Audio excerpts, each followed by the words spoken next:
2022 is we launched our another brand which is coffee. It's Yun na ba Eastbrew. yun? Eastbrew yung brand ng coffee namin. Oh, okay. Eastbrew. Okay. And nung pumasok kami doon, sabi ko nga, mahirap pasukin yung industry ng kape kasi coffee is the second most traded commodity in the world. Oh, in the world. next to oil. Hindi naman Philippines yan. World In the talaga. world. Okay. Coffee. Kaya kahit pag nag-travel ka, kahit saan bansa, madaming coffee shop.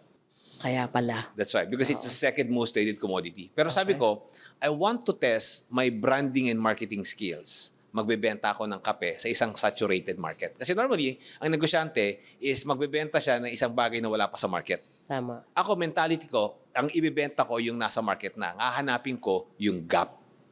Oh. So, yun yung ginawa ko. Okay. And so far naman, maganda naman yung nangyari kasi this year, in a span of 1 year, we're able to release to the market 1 million pouches. 1 million? Pouches. Wow!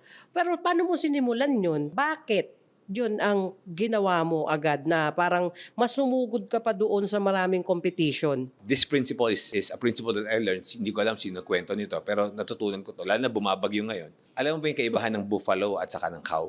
Okay. Hindi. Okay. Both of them, dun mo tayo sa similarity. Both of them can sense storm. When a cow senses a storm, tumatakbo siya palayo dun sa storm. When a buffalo senses a storm, sinasalubong niya yung storm.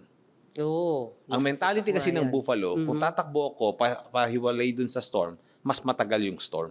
Kung didiretsuhin ko to, mas madali yung storm.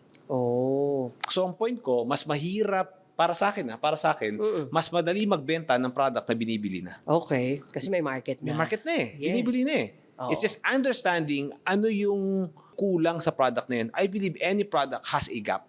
Any brand has a gap. Aalamin mo lang ano yung gap. Aalamin mo lang kung sino yung mga customers na hindi satisfied sa product na yun. And you become that solution to them. Because I believe you do not need to serve everyone. Hindi naman lahat na pumasok sa SM bumili. 90% siguro doon nagpapalamig lang eh. Tama. Oo. Di ba? Pero enough na yung 10, 5%, o baka nga 3% para maging tycoon yung C brothers and sisters. Tama.